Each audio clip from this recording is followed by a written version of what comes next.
അക്രമ സ്വഭാവങ്ങൾ, അമിത ചൂട്, അമിത ദേഷ്യമൊക്കെ ഉള്ളവർ ഞാൻ മുമ്പ് പറഞ്ഞെന്നാണ്. തേങ്ങപ്പാലിൽ സൂറത്ത് ത്വാഹ മന്ത്രിച്ചു കൊടുക്കുന്നത് അക്രമ സ്വഭാവം നിൽക്കും. മുമ്പ് ഞാൻ പറഞ്ഞാണെന്നല്ല എൻ്റെ ഒരു ഓർമ്മ. തേങ്ങപ്പാലില്ലേ, മാട്ടൂൽ ഇഷ്ടംപോലെ കിട്ടുന്നല്ലേ തേങ്ങ. തേങ്ങപ്പാൽ 20 മില്ലി തേങ്ങപ്പാലാണ് വേണ്ടത് ഒരു ദിവസം. 20 മില്ലി തേങ്ങാപ്പാൽ നല്ല പിഴിഞ്ഞെടുത്ത് അതിന്റെ പാലെടുക്കുക, അതിൽ സൂറത്ത് ത്വാഹ മന്ത്രിക്കുക. അതെങ്ങനെങ്കിലും കുടിച്ച് കിട്ടണം. ഫസ്റ്റ് സമയത്ത് കുടിച്ച് കിട്ടില്ലെങ്കിൽ അവിടെ പിന്നെ ചില പ്രത്യേക ക്രമങ്ങളുണ്ട്. ഇതറിഞ്ഞാൽ കുടിച്ചില്ലെങ്കിലും വിഷയമാണ്. വലിയ ചൂടുള്ള സമയത്താണ് കൊണ്ട് കൊടുക്കുന്നത്, പിന്നെ മന്ത്രിച്ചാലും പാത്തിലാവും. പിന്നെ ചെയ്യാനുള്ളത് ആ കുട്ടി കേൾക്കെ രക്തബന്ധമുള്ള ഒരാൾ സൂറത്ത് ത്വാഹ ഓതുക എന്നുള്ളതാണ്. ആ കുട്ടി ഇങ്ങനെ കേൾക്കണം. അക്രമ സ്വഭാവം പ്രകടിപ്പിക്കുന്ന ആ കുട്ടി കേട്ടുകൊണ്ടേയിരിക്കണം. ആ കുട്ടി കേട്ടുകൊണ്ടിരിക്കെ സൂറത്ത് ത്വാഹ പാരായണം ചെയ്യണം. ഇവിടെ ഖുർആൻ അതിന്റെ പ്രതിഫലനം ശരിയായ രൂപത്തിലാവണമെങ്കിൽ ഓതുന്ന ആള് നല്ല ആളായിരിക്കണം. അതൊരു വലിയ ഷർത്താണ്. മന്ത്രങ്ങൾ ഫലിക്കണമെങ്കിൽ മന്ത്രിക്കുന്ന ആള് ശരിയായിരിക്കണം എന്നാണ്. അത് വലിയ ഷർത്താണ്. പലപ്പോഴും മഹാന്മാരൊക്കെ നല്ല മന്ത്രം തരും. ഈ മന്ത്രിക്കുന്ന ചങ്ങായി ഒരു ലെവലും ഉണ്ടാവുകയും ചെയ്യില്ല. അപ്പൊ മന്ത്രം ഫലിക്കൂല. ഖുർആനിലും കുറേ മന്ത്രിച്ചു നോക്കി, ഒരു മാറ്റവും ഇല്ല. എല്ലാ തങ്ങന്മാരെത്തി, എല്ലാ ഉസ്താമാരെ ആരെ എത്തിയ നീയല്ലേ എത്തീനി, നീയല്ലേ ചെയ്തിനി. പിന്നീട് ശരിയായാല് ചെയ്യാൻ നല്ല മനുഷ്യരെ വെക്കണം.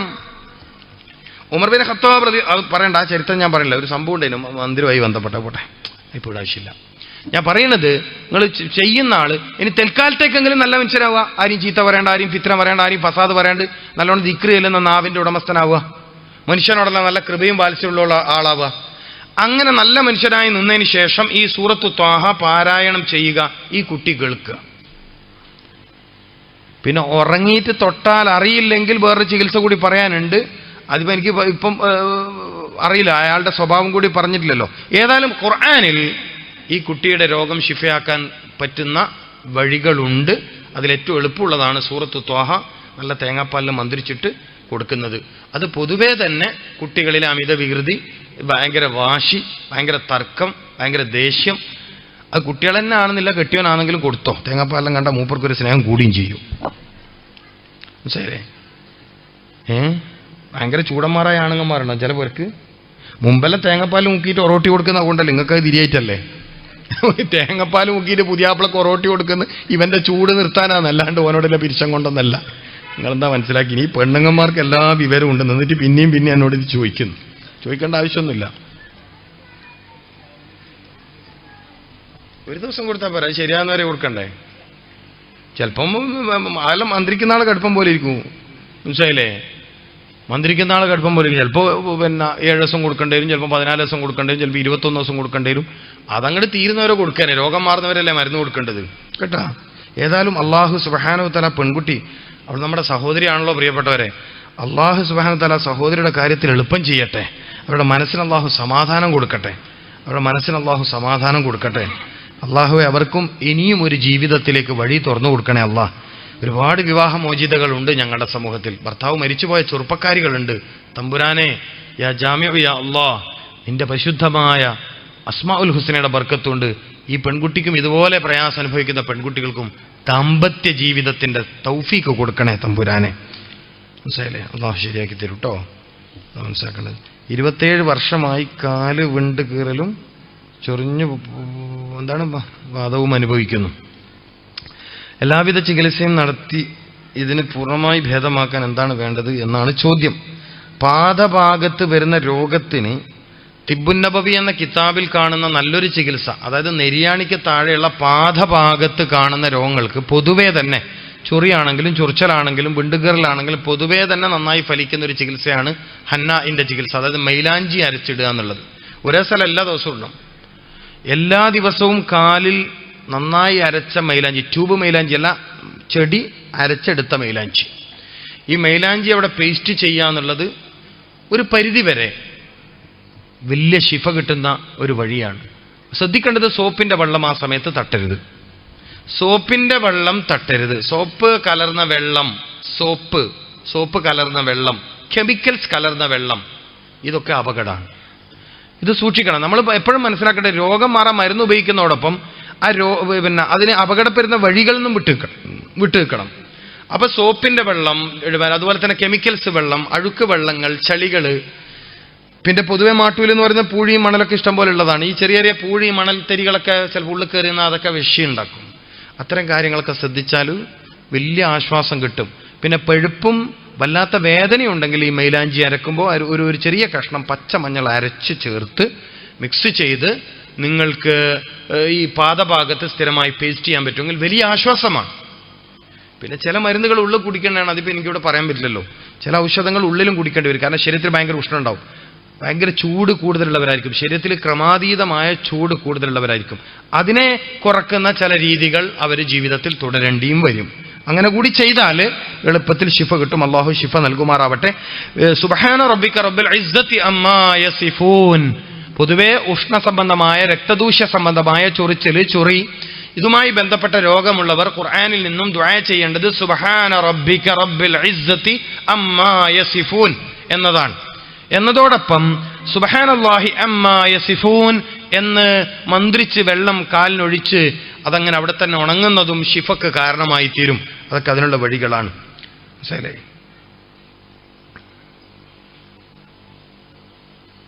പിന്നൊരു ചോദ്യം, അമിതവണ്ണം. ശരി, നല്ലൊരു ചോദ്യമാണത്. പലർക്കും വരുന്ന വിഷയമാണ് അമിതവണ്ണം. അതായത് ശരീരത്തിൽ ആവശ്യത്തിൽ കൂടുതൽ തടി ഇങ്ങനെ കൂടുക എന്നുള്ളത്. ഒരുപാട് കാര്യങ്ങൾ പഠിച്ചാൽ മാത്രം മറുപടി പറയാൻ പറ്റുന്ന ഒരു ചോദ്യമാണ് എന്നോട് ചോദിച്ചിരിക്കുന്നത്. ഇതിനെനിക്ക് എളുപ്പത്തിൽ പറയാൻ പറ്റുന്ന ഒരു വഴി എന്ന് പറയുന്നത് തവിട് തിളപ്പിച്ച് വെള്ളം കുടിക്കുക എന്നുള്ളതാണ്. തവിട് അല്ലേ? തവിട് എന്നല്ല പറയുന്നത്. നിങ്ങൾക്ക് ചെയ്താൽ തെറ്റ് വരാൻ സാധ്യതയില്ലാത്തൊരു വഴിയല്ലേ എനിക്ക് സ്റ്റേജിൽ പറയാൻ പറ്റുന്ന ഒരു പബ്ലിക് സ്റ്റേജാണ്. ഒരു 10-20 ഗ്രാം തവിട്, നെല്ല് കുത്തിയതിന്റെ തവിട്, അതിന്റെ ചൂളിയല്ല പറയണത്, തവിട് അത് തിളപ്പിക്കുക, വെള്ളത്തിൽ തിളപ്പിക്കുക. ഒരു ഗ്ലാസ് വെള്ളത്തിൽ 20 ഗ്രാം നന്നായി തിളപ്പിക്കുക. തിളപ്പിച്ച് ആ വെള്ളം കുടിക്കുന്നത്, സ്ഥിരമായി കുടിക്കുന്നത് ഒരു പരിധി വരെ തടി കുറക്കാൻ സഹായകമാണ്.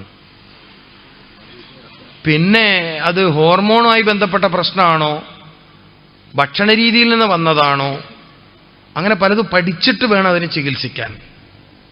അല്ലാതെ എനിക്കിപ്പം ഒരു മാർഗം പറയാൻ പറ്റില്ല അത്. കാരണം വെച്ചാൽ അങ്ങനെ ഒരു വിഷയമാണ് ചോദിച്ചിരിക്കുന്നത്. എന്തൊരു കാര്യത്തിലാണ് ഈ തടി വന്നത്, എന്തൊരു കാര്യമാണ് ഈ തടി നിലനിർത്തുന്നത്, അത് ജീനുമായി ബന്ധപ്പെട്ട വിഷയമാണോ, അങ്ങനെയൊക്കെ ഉണ്ട്. ഇപ്പൊ ജീൻ ബ്ലോക്കിംഗ് തെറാപ്പി വരുന്നുണ്ട്. ജീൻ ബ്ലോക്കിംഗ് തെറാപ്പി ചിലതൊക്കെ വിജയകരമാണ്. പക്ഷെ എന്തായാലും നല്ല രൂപത്തിൽ ഒരു പരിധിവരെ ശരീരത്തിന്റെ ഭാരം കുറക്കാൻ പറ്റുന്ന രീതി തിബ്ബുൻ നബവിയിലുണ്ട്, പ്രവാചക വൈദ്യശാസ്ത്രത്തിലുണ്ട്. കണ്ണൂര് നമ്മുടെ ഹോസ്പിറ്റലിൽ അത്തരം ട്രീറ്റ്മെന്റ് നടക്കുന്നുണ്ട്. അപ്പൊ എനിക്ക് ഒറ്റവാക്കിൽ ഇതിന് ഉത്തരം പറയാൻ കഴിയില്ല. മനസ്സിലായില്ലേ? അമിതമായ മുടികൊഴിച്ചലിന്റെ കൂടി അതിലുണ്ട്. അതൊക്കെ വിറ്റാമിൻ കുറവുകൊണ്ടും കാൽസ്യക്കുറവുകൊണ്ടും ശരിയായ രൂപത്തിൽ എണ്ണ തേച്ച് പരിപാലിക്കാത്തത് കൊണ്ടും പലപ്പോഴും പിന്നെ മുടിക്കോ തലയുടെ ചർമ്മത്തിനോ അപകടം പറ്റുന്ന രീതിയിലുള്ള മറ്റെന്തെങ്കിലും ഷാമ്പുവോ കെമിക്കൽസോ ഉപയോഗിച്ചത് കൊണ്ടൊക്കെ വരാം. ആന്തരികവും ബാഹ്യവുമായ കാരണങ്ങൾ കൊണ്ട് മുടികൊഴിച്ചൽ വരാം. അത്തരം കാര്യങ്ങൾക്കൊന്നും എനിക്ക് ഒറ്റയടിക്ക് മറുപടിയൊന്നും പറയാൻ കഴിയില്ല. അയാളുടെ ശാരീരിക അവസ്ഥ, ചികിത്സ എന്ന് പറയുമ്പോൾ ഒരു സ്റ്റേജിൽ പറയാൻ പറ്റുന്ന കാര്യമൊന്നുമല്ലല്ലോ. പിന്നെ നിങ്ങൾ ചോദിക്കുമ്പോൾ ചില കാര്യത്തിന്റെ വീട്ടിൽ ചെയ്യാൻ പറ്റുന്ന കാര്യങ്ങൾ ഞാൻ പറഞ്ഞുതരാം, അത്രയല്ലേ പറ്റൂ. അപ്പൊ അവര് നെല്ലിക്ക നല്ലോണം തിന്നുക. മുടികൊഴിച്ചിലൊക്കെ പറയുന്ന ആൾ നെല്ലിക്ക, ബദാം, ഈത്തപ്പഴം പോലത്തത് സ്ഥിരം ഒരു ഭക്ഷണമായി ജീവിതത്തിൽ കൊണ്ടു നടക്കുക. ഞാൻ പറഞ്ഞല്ലോ, പലപ്പോഴും നമ്മൾ ഭക്ഷണത്തിൽ പഴത്തിന് തീരെ സ്ഥാനം കൊടുക്കുന്നില്ല. പഴത്തിന് തീരെ സ്ഥാനം കൊടുക്കുന്നില്ല നമ്മളിൽ പലരും. ഒരു വിലയും കൊടുക്കണില്ല പഴത്തിന്. തിന്നിട്ട് അതിന്റെ കൂടെ ചെയ്യേണ്ട എന്തുവാണെന്നാ. പഴം ഒരു ഭക്ഷണമാണ് പ്രിയപ്പെട്ടവരെ, പഴം ഒരു ഭക്ഷണമാണ്. അവൻ നേന്ത്രപ്പഴം കഴിക്കുക, ഈത്തപ്പഴം കഴിക്കുക, നെല്ലിക്ക കഴിക്കുക, ഇലക്കറികൾ കഴിക്കുക, ബദാം കഴിക്കുക. ഇങ്ങനെ തലയുമായി ബന്ധപ്പെട്ട് ഗുണം കിട്ടുന്ന ഭക്ഷ്യവസ്തുക്കൾ. അതുപോലെ തന്നെ അക്രൂട്ട് എന്ന് പറഞ്ഞിട്ടൊരു സാധനമുണ്ട്. അക്രൂട്ടിന് ഇവിടെ എന്താ പറയാ? ഔക്രൂട്ടി എന്നല്ല ഞാൻ പറഞ്ഞത്, അക്രൂട്ട്. ഇനി ഔക്രൂട്ടി നീയിരിക്കണ്ട. അക്രൂട്ട് പരിപ്പ് നിങ്ങൾക്ക് സംഭവം മനസ്സിലായ? മറ്റേ ഒരു തലച്ചോറ് പോലത്തെ ഒരു ഇങ്ങനെ തോട് പൊളിച്ച തലച്ചോറ് പോലത്തെ ഒരു സാധനം അങ്ങനെ. ഇനി ഔക്രൂട്ടി എന്ന് പറഞ്ഞാലും സാരമൊന്നുമില്ല, സംഭവം തിരിഞ്ഞാൽ മതി. അതും നല്ലതാ. അതൊക്കെ തിന്ന് തല നല്ല ഉഷാറായിക്കോട്ടെ. ശരി. വിഷാദ രോഗം മാറാൻ ഒരു വഴി പറഞ്ഞു തരണം. വല്ലാത്ത ഇതിന് നല്ല കൗൺസിലിംഗ് വേണം പ്രിയപ്പെട്ടവരെ. പലരിലും ഇന്ന് ഈ മാനസിക അസ്വസ്ഥ ഉണ്ട്. അത് ഒരു വിഷയമായി തന്നെ അവതരിപ്പിക്കേണ്ടതാണ്. മനസ്സിന്റെ ദുഃഖം, മനസ്സിന്റെ പ്രയാസം, മനസ്സിന്റെ പിരിമുറുക്കങ്ങൾ, അത് വേറെ തന്നെ ഒരു വിഷയമാണ്. നമുക്ക് എന്താ പറയാ, ഒരുപാട് കാരണങ്ങളുണ്ട് അതിൽ. ഇപ്പൊ ഈ റബ്ബനാ ലലംന എന്നുള്ള ദുആ തന്നെ അതിന് പരിഹാരമാണ്. എന്നതുപോലെ രണ്ട് കൈയും തലയിൽ വെച്ചിട്ട് ഈ രണ്ട് കൈയും തലയിൽ ഇങ്ങനെ വെക്കണം. ഇതൊരു ക്രമമാണ്, ഇതൊരു ട്രീറ്റ്മെന്റ് സ്റ്റൈലാണ്. അതുകൊണ്ടാണ് തലയിൽ വെക്കണം എന്ന് പറയും. തലയിൽ വെച്ചില്ലെങ്കിലും ആയത്തായത്ത് തന്നെയാണ്. ഇങ്ങനെ വെച്ചിട്ട് ഇന്നല്ലാഹ വമലായികത്തുഹു യുസല്ലൂന അലൻ നബി യാ അയ്യുഹല്ലദീന ആമനു സ്വല്ലൂ അലൈഹി വസല്ലിമു തസ്ലീമ. ഈ ആയത്ത് 4 തവണ ഇങ്ങനെ കൈവച്ചുകൊണ്ട് 7 സമയത്ത്, അതായത് 5 ഫർള് നിസ്കാര ശേഷവും പിന്നെ തഹജ്ജുദ് ളുഹ 7 സമയത്ത് സ്ഥിരമായി ചെയ്യുന്നവർക്ക് മാനസിക പിരിമുറുക്കങ്ങൾ അടക്കമുള്ള സർവ്വരോഗത്തിന് ശിഫ കിട്ടും. ഉറക്കം കിട്ടാത്തവർക്ക് ഉറക്കം കിട്ടാൻ ഇത് തന്നെയാണ് ചെയ്യേണ്ടത്. ഇങ്ങനെ ചെയ്താൽ മതി. പ്രഷർ എപ്പോഴും കൺട്രോൾ ആവാതെ നിൽക്കുന്നവർക്കും ഇത് വലിയ പരിഹാരമാണ്. എങ്ങനെ? കൈ ഇങ്ങനെ വെക്കുക. ഇന്നല്ലാഹ വമലായികതഹു യുസല്ലൂന അലൻ നബിയ്യ് യാ അയ്യുഹല്ലദീന ആമനു സല്ലൂ അലൈഹി വസല്ലിമു തസ്ലീമ. നല്ല ദിവസമാണ് ഞാനിത് പറഞ്ഞിരുന്നത്, വെള്ളിയാഴ്ച രാവ് സ്വലഹത്തിന്റെ രാത്രി. അള്ളാഹു ബർക്കത്ത് ചെയ്യട്ടെ. അത്ഭുതകരമായ റാഹത്ത് ഉണ്ടാവൂട്ടാ, അത് മനസ്സിലായിക്കോളി. പിന്നെ അലം നശ്റഹ് എന്നത് ജീവിതത്തിന്റെ ഒരു ഭാഗമാവണം. നമ്മളിൽ പലരും തീരെ ഗൗരവത്തിലെടുക്കാത്ത ഖുർആനിൽ ഒരു അധ്യായമാണ് അലം നശ്റഹ് ലക സദ്റക്. പിന്നെ വിഷാദരോഗം എന്താണെന്ന് പിന്നെ അങ്ങോട്ട് ചോദിക്കേണ്ടി വരും, ഇയാൾക്ക് ഓർമ്മ ഉണ്ടാവില്ല. അജ്ജാതി കോലത്തിൽ ആ രോഗം മാറും. ടെൻഷൻ ഉണ്ടാവില്ല, ദുഃഖം ഉണ്ടാവില്ല, ശരീരത്തിനൊക്കെ ഒരു ഉന്മേഷം, ഉണർവ്, റാഹത്ത്. അലം നശ്റഹ് ഒരു എപ്പോഴും ഓതുന്ന ശീലം നമ്മൾ എപ്പോഴും വർദ്ധിപ്പിക്കണം. മനസ്സിനെപ്പോഴും ഒരു ഉണർവ് ഉണ്ടാവും. മനസ്സിലായില്ലേ? അപ്പൊ ഏതായാലും മാനസിക രോഗങ്ങൾ, മാനസിക പിരിമുറുക്കങ്ങൾ, മാനസിക ബുദ്ധിമുട്ടുകൾ ഇതൊരു വലിയ വിഷയമാണ്. പലപ്പോഴും നിസ്സാര പ്രശ്നങ്ങളിൽ നിന്ന് മാരകമായ രോഗം, ഭ്രാന്ത് വരെ എത്തുന്ന ഒരു വിഷയമാണിത്. നമുക്ക് പിന്നെപ്പോഴും ഒരു രസം അത് വയത് പറയാം. മാനസിക രോഗം എന്താണ്, എങ്ങനെയാണ്, എന്തിൻ്റെതാണ് എന്നതൊക്കെ നമുക്ക് ഒരു രസം ഇൻഷാ അല്ലാഹ് പിന്നെ ഒരു ദിവസം പറയാം. അള്ളാഹു ശിഫ നൽകട്ടെ, ആഫിയത്ത് നൽകട്ടെ. മനസ്സിലായില്ലേ? വിഷാദരോഗം മാറിക്കിട്ടും. ഈ 2 കാര്യം മതി. ഇന്നല്ലാഹു മലായികത്തു എന്നതും പിന്നെ ഏതാ പറഞ്ഞത്? അലം നശ്റഹു. വേറെ പലതും ഉണ്ട്. നിങ്ങൾക്ക് എളുപ്പത്തിൽ പറഞ്ഞുതരാൻ പറ്റുന്ന 2 കാര്യം ഞാൻ പറഞ്ഞു. മനസ്സിലായില്ലേ?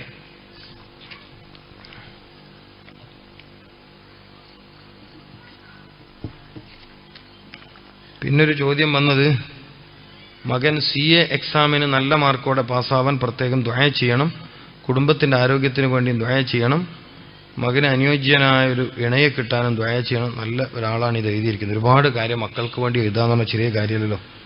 മനസ്സിലല്ലേ? പിന്നെന്താണ്? എല്ലാ കാര്യങ്ങൾക്കും വേണ്ടി ദുആ. അള്ളാഹു എല്ലാം റാഹത്തിലാക്കി തരട്ടെ. അള്ളാഹു സുബ്ഹാനഹു വ തആല എല്ലാം റാഹത്തിലാക്കി തരട്ടെ. ആ CA പഠിക്കുന്ന മകനോട് എനിക്ക് പറയാനുള്ളത്, CA പഠിച്ച് പിന്നെ ഇസ്ലാമിക സാമ്പത്തിക ശാസ്ത്രം പഠിക്കണം. എനിക്ക് CA യോജിപ്പില്ല. ഞാൻ ഉള്ള തുറന്നു പറയണം. CA എന്ന് പറയുന്നത് ലോകത്ത് സാമ്പത്തിക ദുരന്തം ഉണ്ടാക്കുന്ന ശാസ്ത്രമാണ്. ഞാൻ ഉള്ള തുറന്നു പറയും. എനിക്കൊന്നും മറച്ചു വെച്ച് പ്രസംഗിക്കാൻ കഴിയില്ല. നിങ്ങൾ CA പഠിച്ചോളൂ, ഹൈ മാർക്കിൽ പാസ്സാവണം. എന്നിട്ട് ഡോക്ടർ അമർത്യ സെൻ പറഞ്ഞതുപോലെ ലോകത്തിന്റെ സാമ്പത്തിക പ്രശ്നം പരിഹരിക്കാൻ പറ്റുന്ന സാമ്പത്തിക ശാസ്ത്രം ഇസ്ലാമിൻ്റെതാണെന്ന് പറയുന്ന ഒരു CA-കാരൻ മാട്ടൂരിൽ ഉണ്ടാവണം. അള്ളാഹു തൗഫീഖ് ചെയ്യട്ടെ. നിങ്ങൾ പഠിച്ചോളൂ. CA-ന്റെ സിലബസ് ഞാൻ അല്പം പഠിക്കാൻ ശ്രമിച്ചു. സാധാരണക്കാരനെ ദുരിതത്തിലാക്കുന്ന സാമ്പത്തിക ശൈലി അതിൽ കാണാൻ കഴിഞ്ഞു. ലോകത്ത് സാമ്പത്തിക മാന്ദ്യമുണ്ടാക്കുന്ന ശൈലി എനിക്കതിൽ കാണാൻ കഴിഞ്ഞിട്ടുണ്ട്. ഞാൻ വേണമെങ്കിൽ അദ്ദേഹത്തിന് അത് കാണിച്ചു കൊടുക്കുക, പഠിക്കുന്ന വിദ്യാർത്ഥിക്ക്. ചോദിച്ചാൽ വിഷമിക്കുന്നു വേണ്ടി, ചോദ്യം ചോദിച്ചുകൊണ്ട് ഒരു വലിയ ഇൽമ എനിക്ക് പറയാൻ പറ്റുമല്ലോ. ലോകത്തെ പട്ടിണിയിൽ നിന്ന്, ദാരിദ്ര്യത്തിൽ നിന്ന് കരകയറ്റാൻ കഴിയുന്ന സാമ്പത്തിക ശാസ്ത്രം ഇസ്ലാമിൻ്റെതാണ്. ലോകത്തിന് സാമ്പത്തിക ദുരിതമാണെന്ന് അറിയാത്ത ആരെങ്കിലും ഉണ്ടോ? ആരാ ഈ സദസ്സിലുള്ളത്? ലോകത്ത് സാമ്പത്തിക ദുരന്തമില്ല. വിലക്കയറ്റങ്ങൾ എന്തുകൊണ്ട് അടിക്കടി വരുന്നത്? ഭരണാധികാരികൾക്ക് സാമ്പത്തിക ഉപദേശം കൊടുക്കുന്ന ചില സാമ്പത്തിക ഉപദേഷ്ടാക്കളുടെ തെറ്റായ നിർദ്ദേശങ്ങളിൽ നിന്നാണ് രാജ്യത്ത് സാമ്പത്തിക ദുരന്തം വരുന്നത്. നിഷേധിക്കാൻ കഴിയുന്ന ഒരു വിദഗ്ധനുണ്ടെങ്കിൽ എഴുന്നേറ്റ് ഇത് പറയും. ജലീൽ ദാരിബി പറഞ്ഞ തെറ്റാണെന്ന് ഒന്ന് പറയും. നിങ്ങൾ കൊണ്ടുവരി ലോകത്തൊരു സാമ്പത്തിക ശാസ്ത്രജ്ഞനെ. പക്ഷെ ഈ ചോദ്യം ചോദിച്ചവരെ ഞാൻ അഭിനന്ദിക്കുന്നു. ഞാൻ ആ കുട്ടിക്ക് വേണ്ടി ദ്വാരക്കും, ആ മോന് വേണ്ടി ദ്വാരക്കും. കാരണം അവനൊരു മിടുക്കനാവണം. ഒരു ഉമ്മാന്റെ ആഗ്രഹമായിരിക്കും, ഒരു ഉപ്പാന്റെ ആഗ്രഹമായിരിക്കും. നിങ്ങൾക്ക് തോന്നിപ്പോണ്ട സാഹസിൽ ചോദിച്ചാൽ തെറ്റായി പോയി. നന്നായി നിങ്ങൾ ചോദിച്ച നന്നായി. ആ കുട്ടി അള്ളാഹു വിജയിപ്പിക്കട്ടെ, അവൻ ഉന്നതനാക്കി തീർക്കട്ടെ. അത് ഞാൻ ആത്മാർത്ഥമായി തന്നെ ദ്വാരക്കണതാ. പക്ഷേ നമ്മൾ ഈ ലോകത്തോടൊരു ബാധ്യത ഉള്ളവരാണ്. നമ്മൾ ഈ രാജ്യത്തോടൊരു ബാധ്യത ഉള്ളവരാണ്. നമ്മൾ ഈ കാലത്ത് ജീവിക്കുന്ന മനുഷ്യ സമുദായത്തോടൊരു ബാധ്യത ഉള്ളവരാണ്. മനുഷ്യ സമുദായം സാമ്പത്തികവും ആരോഗ്യപരമായ വലിയ ദുരിതത്തിലുമാണ്. നമ്മുടെ രാജ്യത്തിന്റെ അവസ്ഥ നോക്ക്. ഹോട്ടലിൽ പോയി ഭക്ഷണം കഴിച്ചാൽ ചായന്റെ പൈസ കൊടുക്കുന്നതോടൊപ്പം അതിന് വാറ്റ് കൂടി കൊടുക്കണം. ഇത് പുരോഗതിയാണോ? ഇത് പുരോഗതിയാണെന്ന് പറയാൻ കഴിവുള്ള ആരല്ല ഇവിടെ ഇരിക്കുന്നത്? കോഴിക്കോട് നഗരത്തിൽ ഒരു ഹോട്ടലിൽ കയറി ഞാൻ കഴിച്ച ഭക്ഷണത്തിന്റെ വില 110 രൂപ. അഡീഷണൽ എന്റെ ഗവൺമെന്റിന് ഞാൻ കെട്ടത് രാജ്യത്തെ ഒരു പൗരൻ വിശപ്പ് മാറ്റാൻ ഭക്ഷണം കഴിച്ചതിന്റെ പേരിൽ ഈ രാജ്യത്തെ ഗവൺമെന്റിന് ഞാൻ കൊടുക്കേണ്ടത് 5 രൂപ 50 പൈസ. ഇത് പുരോഗതിയാ? ഏതോ ഒരു സാമ്പത്തിക ഉപദേഷ്ടാവ് പറയാതെ ഇങ്ങനെ ഒരു രീതി രാജ്യം സ്വീകരിക്കോ? മുസ്ലിമിന്റെ ബാധ്യത എന്ന് പറയുന്നത് ജനങ്ങൾക്ക് ജീവിതം എളുപ്പമായി കൊടുക്കല. ഈ ജോലി മുസ്ലിം ചെയ്യാത്തോണ്ടാണ് മുസ്ലിം എടുക്കാത്ത നാണയമായത്. ഈ ജോലി മുസ്ലിം ചെയ്യാത്തത് കൊണ്ടാണ് മുസ്ലിമിന് മാർക്കറ്റിൽ മൂല്യമില്ലാണ്ടായത്. ഇത് തിരിച്ചറിയാൻ വളർന്നു വരുന്ന ചെറുപ്പക്കാർ തയ്യാറാവണം. അതിനായി ഇത്തരം സ്ഥാപനങ്ങൾ. അപ്പൊ ആ കുട്ടി CA പാസ്സാവണം, അവൻ ഉന്നത മാർക്ക് വാങ്ങണം. അത് ഈ സദസ്സിന്റെ ആഗ്രഹമാണ്. നിങ്ങളെല്ലാമേ പറഞ്ഞല്ലോ. എന്നിട്ട് അവൻ ഇസ്ലാമിലെ സാമ്പത്തിക ശാസ്ത്രം പഠിക്കണം. അവന്റെ കാൽക്കുലേഷനിൽ മൂലധനവും മൂല്യധനവും എങ്ങനെ ഫലപ്രദമായി ഉപയോഗിക്കാമെന്നത് രാജ്യത്തിന് ഉപദേശിക്കാൻ പറ്റുന്ന അമർത്യ സെന്നിനും അപ്പുറമുള്ള ഒരാളായിട്ട് ഈ മകന്, ഈ CA-കാരന് അള്ളാഹു ഉയർച്ച കൊടുക്കട്ടെ. കാരണം അവൻ വളരണം, അവൻ ഇസ്ലാം പറയണം. ഒരു മുസ്ലിമിന്റെ ബാധ്യത എല്ലായിടത്തും ഇസ്ലാം പറയലാണ്. എനിക്ക് രാഷ്ട്രീയമുണ്ട്, ഞാൻ എൻ്റെ രാഷ്ട്രീയം പറയല് ഇസ്ലാമായിട്ടാണ്. എനിക്കൊരു വൈദ്യശാസ്ത്ര രീതിയുണ്ട്, ഞാൻ അവിടെ ഉപയോഗിക്കൽ എൻ്റെ ഇസ്ലാമാണ്. എനിക്ക് പൊതുവിഷയത്തിലൊരു കാഴ്ചപ്പാടുണ്ട്, ഞാൻ അവിടെ ഉപയോഗിക്കൽ എൻ്റെ ഇസ്ലാമാണ്. ഈ രീതി മുസ്ലിം സമൂഹം സ്വീകരിച്ചാൽ ഈ രാജ്യത്തിന് ഏറ്റവും ആവശ്യമുള്ളവരായി നമ്മൾ മാറും. ഇത് നല്ല എഴുത്തായി, നല്ല സന്തോഷമായി. എനിക്കൊരു കാര്യം പറയാൻ പറ്റിയല്ലോ. സാമ്പത്തിക ദുരിതങ്ങൾക്ക് പുതിയ സാമ്പത്തിക ശൈലി പരിഹാരമല്ല. പുതിയ എക്കണോമിക്സ് പരിഹാരമല്ല. അത് തിരിച്ചറിയണം. ഇനിയും അതിരൂക്ഷമായ സാമ്പത്തിക ദുരിതത്തിലേക്ക് മനുഷ്യ സമുദായം പോവാ. പക്ഷേ ഇത്തരം മിടുക്കന്മാർ, ഇത് പഠിക്കണമില്ല, തല വേണം. ഇത്തരം മിടുക്കന്മാര് വളർന്നു വന്ന് രാജ്യത്ത് അംഗീകരിക്കപ്പെടുന്ന പ്രതിഭയായാൽ അങ്ങനെ വേണം. ഇവരെ പോലെയുള്ള ആളുകൾ, ഈ കുട്ടിയെ പോലെയുള്ള ആളുകൾ രാജ്യം അംഗീകരിക്കുന്ന പ്രതിഭയായി തീരണം. അവന്റെ വാക്കിന് മൂല്യമുണ്ടാവണം. അതിന് നമ്മുടെ ദുആ വേണം. ആ നിലയിൽ അള്ളാഹു ഉയർത്തി കൊടുക്കട്ടെ. അതുപോലെ അവർ ചോദിച്ച മറ്റെല്ലാ കാര്യങ്ങളും, കുടുംബത്തിന്റെ എല്ലാവർക്കും നല്ല ആരോഗ്യം അള്ളാഹു നൽകട്ടെ. അതുപോലെ അവരുടെ ആൺകുട്ടിക്ക് അനുയോജ്യയായ, അവരോട് ചേർന്ന നല്ല ഇണയെ നൽകി അല്ലാഹു സുബ്ഹാനഹു വ തആല അവരുടെ കുടുംബ ജീവിതം സന്തോഷത്തിലാക്കി കൊടുക്കുമാറാവട്ടെ. വിജാഹി മുഹമ്മദ് മുസ്തഫ സല്ലല്ലാഹു അലൈഹി വസല്ലം. അള്ളാഹു നമ്മുടെ എല്ലാ ദുആവും കബൂൽ ചെയ്യുമാറാവട്ടെ. ചൊറിക്ക് എന്തെങ്കിലും പരിഹാരമുണ്ടോ? പ്രത്യേകിച്ച് വട്ടച്ചൊറി, അതിന് മരുന്ന് കൂടി കഴിക്കണം. കാരണം വെച്ചാൽ ചില ചൊറികൾ എന്താ പറയാ, ചർമ്മഭാഗത്ത് കാണുന്ന ചൊറി എന്ന് പറയുന്ന പലപ്പോഴും രക്തത്തിന്റെ ഉള്ളിലുള്ള പഴുപ്പിന്റെയോ അല്ലെങ്കിൽ ശരീരത്തിന്റെ ആന്തരികമായ ഭാഗത്തെ ചില പഴുപ്പിന്റെയോ പുറത്തെ ലക്ഷണം മാത്രമായിരിക്കും ചൊറി എന്നുള്ളത്. ഞാൻ പറഞ്ഞു, സുബ്ഹാനല്ലാഹി അമ്മാ യസിഫൂൻ എന്നതും സുബ്ഹാന റബ്ബിക റബ്ബിൽ ഇസ്സത്തി അമ്മാ യസിഫൂൻ എന്നതും ഓതുന്നതും അത് ഓതി മന്ത്രിച്ച് വെള്ളം ഒഴിക്കുന്നതും ആ വെള്ളം കുടിക്കുന്നതും ചൊറിക്കുള്ള ശിഫക്ക് ഖുർആനികമായി കാരണമാകുന്നൊരു വിഷയമാണ് എന്നതോടൊപ്പം ആന്തരികമായ ചില മരുന്ന് കഴിക്കണം. ആ മരുന്ന് കഴിക്കുന്നതോടൊപ്പം ഈ രോഗം പൂർണ്ണമായി ശിഫയാകുന്നത് വരെ എരുകൂടിയ, പുളി കൂടിയ, അതുപോലെ കൃത്രിമ രുചികൾക്ക് വേണ്ടി മസാല ചേർത്ത ഭക്ഷണങ്ങളൊന്നും കഴിക്കാതെ മാറി നിന്നാൽ എളുപ്പത്തിൽ ഈ അസുഖം മാറിക്കിട്ടും. മൈഗ്രെയിൻ്റെ അസുഖവും ചോദിച്ചിട്ടുണ്ട്. തലയുമായി ബന്ധപ്പെട്ട് വരുന്ന ഒരു വലിയ പ്രയാസമുള്ള രോഗമാണ് മൈഗ്രെയിൻ എന്ന് പറയുന്നത്. അള്ളാഹു അവർക്ക് ശിഫ കൊടുക്കട്ടെ. വലിയ ബുദ്ധിമുട്ടാണ്. ചിലപ്പം 2 ദിവസം 3 ദിവസം 4 ദിവസമൊക്കെ തലവേദന വരും, ശക്തമായി ശരീരം ക്ഷീണിക്കും, പല കാര്യത്തിലും ശ്രദ്ധ കിട്ടൂല, അങ്ങനെ വിഷമിക്കുന്ന രോഗമാണ് മൈഗ്രെയിൻ. അവർക്കും ശിഫയുടെ വഴിയുണ്ട്. ഹബീബായ റസൂലുള്ളാഹി സ്വല്ലല്ലാഹു അലൈഹി വസല്ലമ തങ്ങൾ പഠിപ്പിച്ചൊരു മന്ത്രമുണ്ട്. വേദനക്ക് ആശ്വാസം നൽകുന്ന മന്ത്രമുണ്ട്. ബിസ്മില്ലാഹിൽ കബീരി അഊദു ബില്ലാഹിൽ അലീമി മിൻ ശർരി കുല്ലി ഇർഖിൻ ആരിൻ വമിൻ ശർരി ഹർരിൻ നാർ എന്ന പരിശുദ്ധ ഹദീസിൽ വന്ന വേദനാസംഹാരിയായ ആ ഹദീസിന്റെ വചനം 7 or 9 നിങ്ങൾക്ക് എത്ര വേണമെങ്കിലും ഓതാം. കയ്യിലൂതി തടവുന്നത് വേദനയ്ക്ക് വലിയ ആശ്വാസമാണ്. അതോടൊപ്പം ഉദരത്തെയും ശിരസിനെയും കേന്ദ്രീകരിച്ചുകൊണ്ടുള്ള നല്ല ചികിത്സ കൊടുക്കണം. അങ്ങനെയാണെങ്കിൽ എത്ര പഴക്കമുള്ള മൈഗ്രെയിൻ്റെ അസുഖവും ശിഫയാവും. എനിക്കൊരുപാട് അങ്ങനെ അനുഭവമുള്ളതുകൊണ്ടാണ് ഞാനത് പറയുന്നത്. അള്ളാഹു ശിഫ പ്രദാനം ചെയ്യുമാറാവട്ടെ, അള്ളാഹു ആഫിയത്ത് പ്രദാനം ചെയ്യുമാറാവട്ടെ. മനസ്സിലായില്ലേ? പിന്നെന്താണുള്ളത്? കഴിഞ്ഞല്ലോ അല്ലേ? പിന്നെ ഉസ്താദ് ഇവിടെ മുമ്പ് വന്നപ്പോൾ എൻ്റെ മകനുണ്ടായൊരു രഹസ്യമായ അസുഖം മാറിക്കിട്ടാൻ ദുആ ചെയ്യാൻ പറഞ്ഞു. അത് ചെയ്തു. അൽഹംദുലില്ലാഹ് ഇപ്പോൾ എൻ്റെ മകൻ ആ അസുഖം പൂർണ്ണമായി മാറിയിരിക്കുന്നു. മാഷാ അല്ലാഹ്. അത് ഈ സദസ്സിന്റെ ബർക്കത്താണ്. അൽഹംദുലില്ലാഹ്. അവരെഴുതി തുറന്ന് പറഞ്ഞു, മനസ്സിലാക്കണം. ഈ മാട്ടൂൽ ഇർഫാനിയ ഞാനതാ പറയണത്, ഇത് നമ്മളൊന്നും ബർക്കത്തല്ലോ. നിങ്ങൾ മനസ്സിലാക്കേണ്ടത്, ഇതിന്റെ മുകളിൽ ഒരു മഹാനുഭാവനുണ്ട്, അവരെ ആദരിക്കുന്ന അള്ളാഹു ഉണ്ട്. അള്ളാഹുവിന്റെ മഹാന്മാരെ ആദരിക്കും. അത് ഈ മുറ്റത്ത് വെച്ച് ദുആ ചെയ്തു. നിങ്ങൾ മനസ്സിലാക്കണം, ഒരു മഹാനുഭാവന്റെ ബർക്കത്ത് എന്ന് പറയുന്നത് അള്ളാഹു മഹത്തുക്കൾക്ക് നൽകിയ ഗുണമാണ്, ചില സമയത്തിന് നൽകിയ ഗുണമാണ്, ചില സ്ഥലത്തിന് നൽകിയ ഗുണമാണ്. അത് അൽഹംദുലില്ലാഹ് അവർ സന്തോഷത്തോടെ പറഞ്ഞല്ലോ. അൽഹംദുലില്ലാഹ്. അത് ആ കുട്ടിയുടെ ആരോഗ്യം അള്ളാഹു നിലനിർത്തട്ടെ. അള്ളാഹു കുട്ടിയുടെ ആരോഗ്യം നിലനിർത്തട്ടെ. ഈ ഇർഫാനിയയുടെ മുറ്റത്തുള്ള മജ്ലിസ് അപ്പൊ സാധാരണ മജ്ലിസ് അല്ല എന്ന് ബോധ്യപ്പെടുത്താനാണ് ഈ എഴുത്ത്. അതുകൂടി മനസ്സിലാക്കണം. ഇവിടെ നടക്കുന്ന റാത്തീബിന്റെ മജ്ലിസ്, ഞാനതുകൊണ്ടാണ് പറഞ്ഞത്, നിങ്ങളുടെ വീടായി ഈ സ്ഥാപനത്തെ കാണണമെന്ന് പറയാൻ കാരണം അതാണ്. അത് മനസ്സിലായിക്കോളി. അൽഹംദുലില്ലാഹ് അത് സുഖമായിട്ടുണ്ട്, നല്ല കാര്യമാണ്. അൽഹംദുലില്ലാഹ്. ഇപ്പോൾ ഉസ്താദിനോട് എൻ്റെ വിഷമം വീണ്ടും അറിയിക്കുകയാണ്. എനിക്ക് സ്വന്തമായൊരു വീടില്ല. നോക്കൂ നിങ്ങൾ, അവർക്ക് വീടില്ല പ്രിയപ്പെട്ടവർ. അല്ലാഹുവേ, നീ കഅബാലയത്തിന്റെ ഉടമസ്ഥനാണ്, കഅബാലയത്തിന്റെ രക്ഷിതാവാണ്. അല്ലാഹുവേ, അവർക്ക് നീ ഒരു വീട് കൊടുക്കണം തമ്പുരാനെ. അല്ലാഹുവേ അവർക്ക് നീ എളുപ്പത്തിലൊരു വീട് കൊടുക്കണം തമ്പുരാനെ. നിന്റെ സർവ്വ ഭവനങ്ങളുടെയും ബർക്കത്ത് കൊണ്ട് അവർക്ക് നീ നല്ല വീട് കൊടുക്കണേ അള്ളാഹു എളുപ്പം ചെയ്തു കൊടുക്കുമ്പോൾ സ്ഥലം പടച്ചവൻ തന്നിട്ടുണ്ട്. വീടെടുക്കാനുള്ള ഒരു സ്ഥലം അവർക്ക് കൊടുത്തിട്ടുണ്ട്. ഒരു വീട് എങ്ങനെ തുടങ്ങും എന്ന് ചെയ്യുമെന്നൊന്നും അറിയില്ല. നിങ്ങളൊരു ബേജാറാവണ്ട, അള്ളാഹു നിങ്ങളെ സലാമത്താക്കും. നിങ്ങളെന്ത് വേണമെന്ന് വെച്ചാൽ സൂറത്തുൽ ഫത്ഹ് 27 ദിവസം മുടങ്ങാതെ ഓതാൻ തുടങ്ങുക. 27 തുടങ്ങിയ 27 അങ്ങനെ പോകണം. അതിനുശേഷം വീടിന്റെ പണി തുടങ്ങലുമായി ബന്ധപ്പെട്ട കാര്യത്തിലേക്ക് നിങ്ങൾ മുഷാവറ ചെയ്യുക. എന്നുവെച്ചാൽ കൂടിയാലോചന നടത്തുക.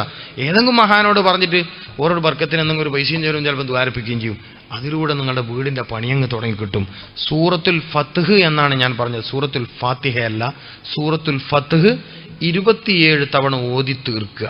നിശ്ചയം അള്ളാഹു നിങ്ങളുടെ കാര്യം സലാമത്താക്കി തീർക്കും കേട്ടോ. ഇങ്ങനെ ചെയ്യണം. അപ്പൊ അതുപോലെ എല്ലാം ഹൈറായ വഴികളും അള്ളാഹു നിങ്ങൾക്ക് തുറന്നു തരും. അതിൽ തുടക്കം തന്നെ അങ്ങനെയാണ്, ഇന്നാ ഫതഹ്നാ ലക ഫത്ഹം മുബീന. അള്ളാഹു വലിയൊരു വഴി നിങ്ങൾക്ക് തുറന്നു തരും. അള്ളാഹു കബൂൽ ചെയ്യുമാറാവട്ടെ. അതുപോലെ എന്താണ്, ചെറിയ ശമ്പളത്തിന് ജോലി ചെയ്യുന്ന മകനുണ്ട്, അവന് ശമ്പളം കൂട്ടി കിട്ടണം. അള്ളാഹു ആ ആഗ്രഹം നീ പൂർത്തീകരിച്ചു കൊടുക്കണേ തമ്പുരാനെ. യാ അല്ലാഹു യാ ഫത്താഹ് യാ റസാഖ് യാ മുഗ്നി യാ കാഫി യാ ഗനിയ്, ഇതൊക്കെ നിന്റെ പരിശുദ്ധങ്ങളായ നാമങ്ങളാണ്. ആ കുട്ടിയുടെ ശമ്പളത്തിൽ നീ വർധനവ് കൊടുക്കണേ അല്ലാഹ്. അവരുടെ റിസ്ക്കിൽ നീ വിശാലത കൊടുക്കണേ അല്ലാഹ്. അവരുടെ റിസ്ക്കിൽ നീ വിശാലത കൊടുക്കണേ തമ്പുരാനെ. എൻ്റെ കുട്ടി കരയാൻ തുടങ്ങിയാൽ ഭയങ്കര വാശിയാണ്. അതിൻ്റെ മരുന്ന് പറഞ്ഞല്ല അല്ലേ, കരഞ്ഞ് തളർന്ന് ഉറങ്ങലാണ്, കരച്ചിൽ നിർത്തുന്നില്ല. കുട്ടിയെ തട്ടി നടക്കാനും പറ്റുന്നില്ല, കൈ കടച്ചിലാണ്. അങ്ങനെ കുട്ടികളുടെ കരച്ചിൽ മാറ്റാനുള്ള ഞാൻ മുമ്പൂടെ പറഞ്ഞതാണ്. അത് വലിയ പ്രയാസമുള്ള കാര്യമല്ല. നിങ്ങൾ ശ്രദ്ധിക്കേണ്ടത്, രാത്രി പുറത്തൊന്നും ഇറക്കാത്ത കുട്ടിയാണ്. രാത്രി പുറത്തിറക്കുന്ന കുട്ടിയാണെങ്കിൽ നടക്കൂല. രാത്രി മഗ്‌രിബിന് ശേഷം പുറത്തൊന്നും ഇറക്കാതെ സൂക്ഷിക്കാൻ കഴിയുമെങ്കിൽ നിങ്ങൾ ശ്രദ്ധിക്കേണ്ടത്, വലത് ചെവിയിൽ ബാങ്ക്, ഇടത് ചെവിയിൽ ഇക്കാമത്ത്, ചുണ്ടടുപ്പിച്ച് വെച്ച് കൊടുത്തിട്ട് മൂർദാവിൽ ഊതുക. ഇത് വളരെ പ്രധാനപ്പെട്ട ഒരു ചികിത്സയാണ്. കുട്ടികളുടെ അമിതമായ കരച്ചിൽ, അമിതമായ വാശി, അപസ്മാരം, ഇതിനൊക്കെ ശിഫ കിട്ടുന്ന ഹദീസിൽ വന്ന വളരെ അമൂല്യമായൊരു ചികിത്സയാണിത്. മനസ്സിലാക്കണം. അപ്പൊ നിങ്ങൾ ഈ സ്വഭാവം ഉണ്ടെങ്കിൽ നിങ്ങൾ എപ്പോഴും ബാങ്ക്, ഇത് വളരെ ഗൗരവമാണ്. നിങ്ങൾക്ക് ബാങ്കല്ലേ അങ്ങനെയല്ല ഉണ്ടോ?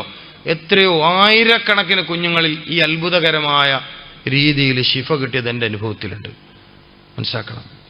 അപ്പോൾ നിങ്ങളെന്ത് വേണം, വലത് ചെവിയിൽ ചുണ്ടടുപ്പിച്ച് വെക്കണം. അങ്ങനെ പേരിന് ചെയ്യരുത്. വളരെ നല്ല ബഹുമാനത്ത്, നല്ല ഉദലെടുത്ത്, നല്ല റാഹത്ത് തന്നെ ഇത് ചെയ്യണം. ഒരു ചികിത്സ എന്നുള്ള നിലക്ക് ചെയ്യണം. ആ നിലക്ക് ചെയ്യണം. നിന്നോളും. വലത് ചെവിയിൽ ബാങ്ക്, ഇടത് ചെവിയിൽ ഇക്കാമത്ത്, എന്നിട്ട് മൂർദാവിൽ ഊതുക. പിന്നെ കുട്ടിക്ക് വയറ് സംബന്ധമായ അസുഖം ഉണ്ടോ എന്നൊന്ന് ശ്രദ്ധിക്കണം. വയറ്, ചെവി, ഇത് രണ്ടിലും വല്ല അസുഖമുണ്ടോ എന്ന് നിർബന്ധമായും ശ്രദ്ധിക്കണം. അങ്ങനെയുള്ള ചില കുഞ്ഞുങ്ങൾ പ്രശ്നം ഉണ്ടാക്കും. പിന്നെ ചെറിയ കുഞ്ഞൊക്കെ ആണെങ്കിൽ ജനനേന്ദ്രിയത്തിൽ, മൂത്രനാളിയുടെ ഭാഗത്ത് എന്തെങ്കിലും പ്രശ്നമുണ്ടോ എന്നും കൂടി പരിശോധിപ്പിക്കണം. യൂറോളജിസ്റ്റിനെ കണ്ടിട്ട്, അല്ലെങ്കിൽ അതിനറിയുന്ന ഡോക്ടർമാരെ കണ്ടിട്ട് അതുകൂടി പരിശോധിപ്പിക്കണം. അത്തരം ചില വിഷയങ്ങളുണ്ടെങ്കിലും കുട്ടികളിൽ വല്ലാത്ത കരച്ചിലുണ്ടാവും. നമ്മളിങ്ങനെ വെറുതെ തിരിയാണ്ട് നടന്നിട്ട് കാര്യമില്ല. അപ്പോൾ അതുകൂടി ശ്രദ്ധിക്കുക. അള്ളാഹു ശിഫയും ആഫിയത്തും സലാമത്തും സമാധാനമുള്ള ജീവിതവും നമുക്ക് എല്ലാവർക്കും പ്രദാനം ചെയ്യുമാറാവട്ടെ. പിന്നെന്താ ചോദിച്ചത്? പിന്നെ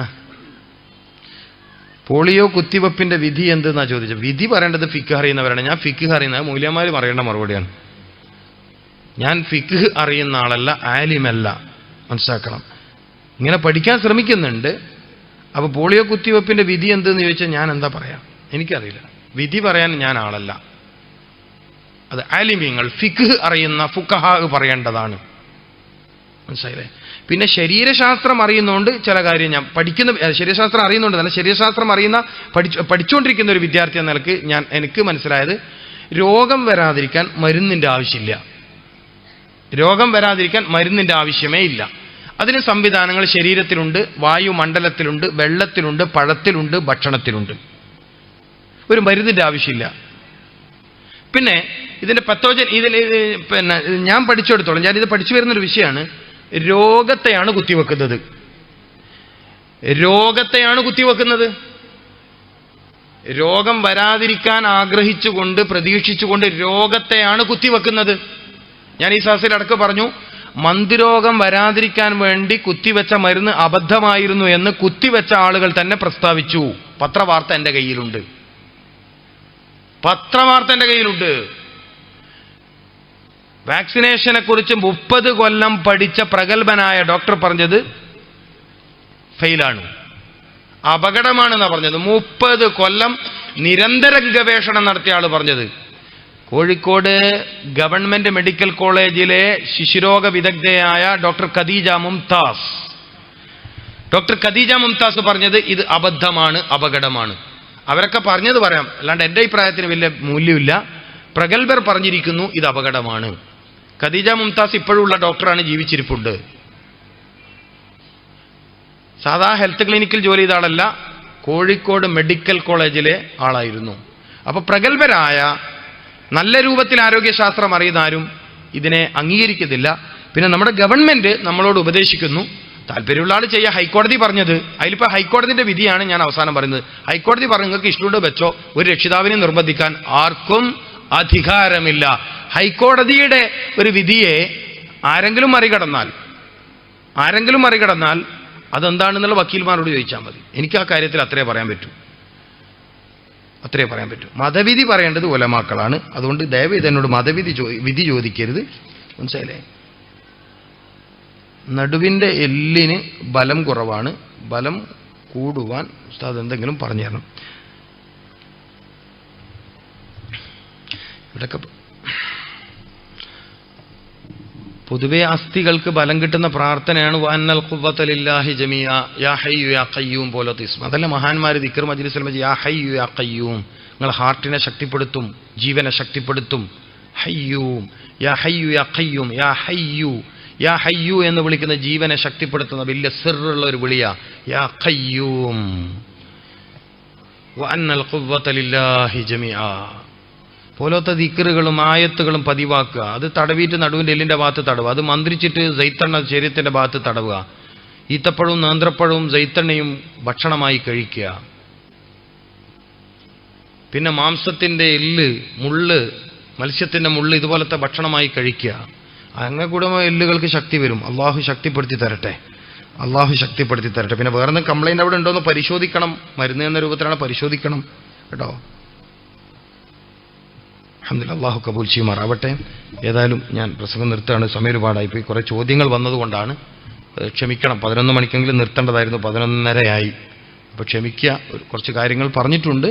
ഞാൻ ആകെ പറയാൻ ശ്രമിച്ചത് രോഗം മാറാൻ ആഗ്രഹിക്കുന്നവർക്ക് ഒറ്റ ദുആ മതി എന്നതാണ്. മരുന്ന് കുടിക്കണം, ഡോക്ടറെ കാണണം, ചികിത്സ ഒക്കെ നടത്തണം. പക്ഷേ ഈ ദുആ ഞാൻ ഈ പറഞ്ഞ രൂപത്തിൽ നിങ്ങൾ ചെയ്യാൻ ശ്രമിക്കുമെങ്കിൽ വലിയൊരു ആശ്വാസമായി തീരും.